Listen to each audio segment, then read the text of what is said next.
Hello and welcome to MPPSC Adda. I hope you all are doing well and you are very much consistent with your studies. Today is 27th of March and we are going to discuss the current affairs of last 2 days. Let's start with the current affairs, but before that there is a small announcement. आप में से जो भी बच्चे हैं जो अभी prelims के लिए स्टार्ट कर रहे हैं वो इस कंप्लीट फुल पैक को ले सकते हैं, जिसमें कि नोट्स हैं पूरे पेपर 1 के सारे जीएस के, और मध्य प्रदेश के भी नोट्स हैं उसमें। Madhya Pradesh history, geography, polity, economy और मध्य प्रदेश का स्पोर्ट्स से रिलेटेड सब कुछ कवर होगा। और टोटल 80 नंबर ऑफ टेस्ट रहेंगे उसमें, और रोजगार निर्माण के क्वेश्चंस भी उसमें कवर रहेंगे। एंड पीवाईक्यू भी आपको सेपरेटली अलग से दिया जाएगा। इसका अभी अगर आप जो हमारे यूट्यूब फॉलोअर्स हैं वो इसको 3999 में ले सकते हैं फॉर फर्स्ट 50 स्टूडेंट्स, राइट। क्योंकि एक स्पेसिफिक नोट्स आपके पास रहेंगे, बार बार आप उन्हीं को पढ़ें और अच्छे से उसको एग्जाम में आप याद करके अटेम्प्ट कर सकते हैं। चलिए आज का करंट अफेयर शुरू करते हैं। First question is which of the following city of Madhya Pradesh is और was known as nursery of hockey. Nursery of hockey इसमें से कौन सा है? ऑप्शन है इंदौर, उज्जैन, भोपाल और सागर।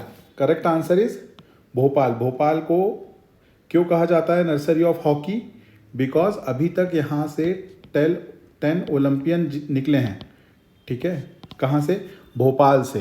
सो भोपाल हैज़ गिवन 10 ओलंपियन। बहुत सारे हॉकी के प्लेयर्स हैं, जैसे कि फॉर एग्जांपल सबसे फेमस प्लेयर हॉकी के जो हैं समीर दाद, इन्होंने लास्ट टाइम 2000 में सिडनी ओलंपिक में पार्टिसिपेट किया था। ये न्यूज़ में इसलिए था क्योंकि अभी रिसेंटली बहुत ज़्यादा लोग नहीं निकल पा रहे हैं भोपाल से, और उसकी जगह अब धीरे धीरे ग्वालियर लेते जा रहा है। ग्वालियर से काफ़ी सारे प्लेयर्स निकल रहे हैं जो हॉकी के हैं, है ना। और इंदौर के बारे में एक खास बात है कि it is the sports capital of Madhya Pradesh. तो आपको ये सब भी याद रखना है कि कौन सी स्पोर्ट्स कैपिटल है, कौन सी कल्चरल कैपिटल है, कौन सी पॉलिटिकल कैपिटल है, कौन सी एनर्जी कैपिटल है। ये सब आप कमेंट बॉक्स में मुझे बता सकते हैं। आपसे ये भी क्वेश्चन पूछा जा सकता है डायरेक्टली कि समीर दाद जो हैं किस खेल से रिलेटेड हैं, तो वो हॉकी से रिलेटेड हैं, राइट। अब हॉकी रिलेटेड जो ट्रॉफीज़ हैं आपको वो भी याद करना है कि कौन कौन सी जो ट्रॉफीज़ हैं वो हॉकी से रिलेटेड हैं। इसमें से जो ऑड हैं, जो ज़्यादातर लोगों को नहीं बनती हैं, वो है मुंबई गोल्ड कप, ये काफ़ी फेमस भी है, और एक है आगा खां कप। ये दोनों आप याद कर लीजिए। इसके बाद आप मुझे बताएंगे कि मेंस की हॉकी एकेडमी एमपी में कहाँ पे है। हॉकी एकेडमी जो है कहाँ पे है, मेंस की एंड विमेन की, दोनों के ही आप मुझे कमेंट बॉक्स में बताएं, हम पहले भी डिस्कस कर चुके हैं। चलिए नेक्स्ट क्वेश्चन देखते हैं। New tehsil named Amayan, it's Amayan is in which district. किस डिस्ट्रिक्ट में नई तहसील बनी है अमायन नाम की? ऑप्शन है भिंड, मुरैना, शिवपुर या Gwalior. The correct answer is Bhind. Bhind में अमायन नाम की एक तहसील बनाई गई है। भिंड के बारे में और भी छोटी चीज़ें आपको पता होंगी थोड़ी बहुत, जैसे यहाँ का जो सेक्स रेशो है वो लोवेस्ट सेक्स रेशो है मध्य प्रदेश का। कितना है मुझे कमेंट बॉक्स में आप बताएं।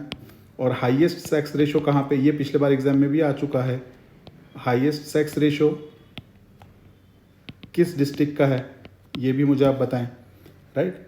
अब क्योंकि एग्ज़ाम ज़्यादातर पास आ रहा है तो मैं एक्सपेक्ट कर रहा हूँ कि आप मुझे मैक्सिमम क्वेश्चंस के आंसर खुद दें, राइट। अब इसके अलावा जो है अभी और भी कुछ नई नई तहसीलें बनी हैं, जैसे एक का नाम है दुधमनिया, राइट। क्या नाम है? दुधमनिया।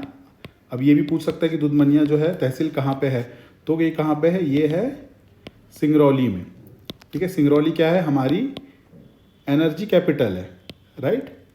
और सबसे पुराना जो थर्मल पावर स्टेशन उसका नाम बताएं मुझे कमेंट बॉक्स में आप, ठीक है। सिंगरौली क्या है? हमारा एनर्जी कैपिटल है, और ये ईस्टर्न मोस्ट डिस्ट्रिक्ट भी है मध्य प्रदेश का, जो कि सिर्फ 2 राज्यों से जुड़ता है, that is UP and Chhattisgarh. इनसे बॉर्डर बनाता है, यूपी और छत्तीसगढ़ से बॉर्डर बनाता है सिंगरौली। सिंगरौली जो है वो हमारी एनर्जी कैपिटल भी है। और बाकी की इन्फॉर्मेशन आप मुझे देंगे जो मैंने आपसे अभी पूछी है। उसी को मद्देनजर रखते एक और है बादरी, बादरी तहसील, या इसको बांदरी भी पढ़ते हैं, राइट। बांदरी तहसील ये कहाँ पे है? ये सागर डिस्ट्रिक्ट में बनाई गई है, ठीक। तो ये तीनों आप तहसील को याद कर लीजिए।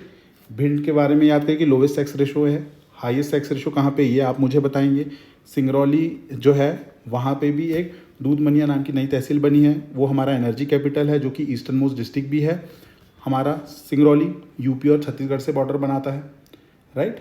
आपसे मैंने पूछा है कि हमारा एमपी का पहला थर्मल पावर स्टेशन कहाँ पर था, ठीक, इसका नाम बताएं मुझे कमेंट पे। इसके बारे में एग्जाम में क्वेश्चन आ चुका है प्रीवियस ईयर का, अगर आपने प्रीवियस ईयर का कोई भी एमसीक्यू सॉल्व किया होगा तो आपको ये बनना चाहिए। चलिए नेक्स्ट देखते हैं।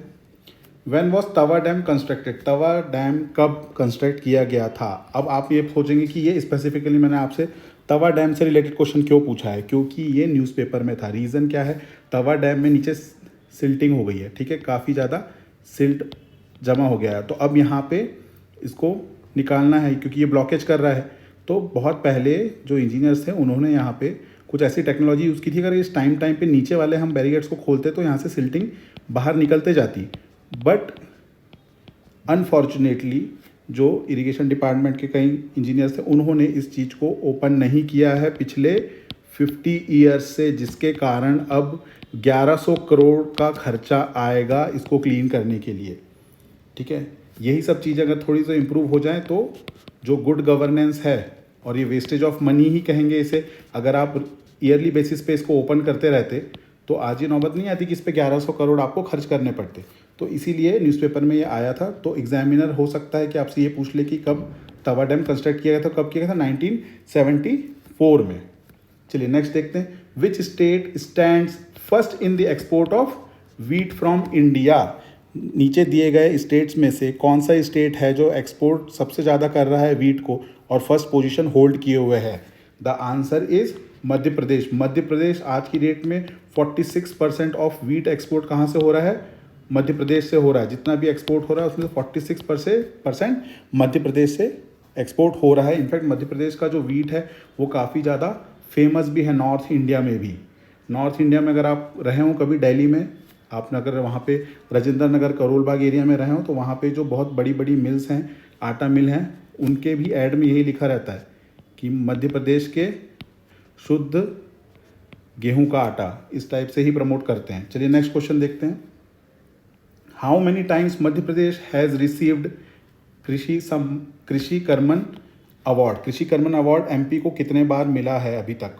ऑप्शन है 5, 6, 7 और 8। 7 टाइम्स वी हैव गॉट कृषि कर्मन अवार्ड, ठीक है। कृषि मतलब एग्रीकल्चर के फील्ड में अगर बहुत अच्छा आपका परफॉर्म कर रहा है स्टेट तो उसमें हम हमेशा आगे आ रहे हैं पिछले 7 बार से। आप मुझे कमेंट बॉक्स में बताएं कि मध्य प्रदेश किस किस चीज़ों के प्रोडक्शन में फर्स्ट है कंट्री में। ये आता है जनरली एग्जाम में, राइट, इसको बताइए आप।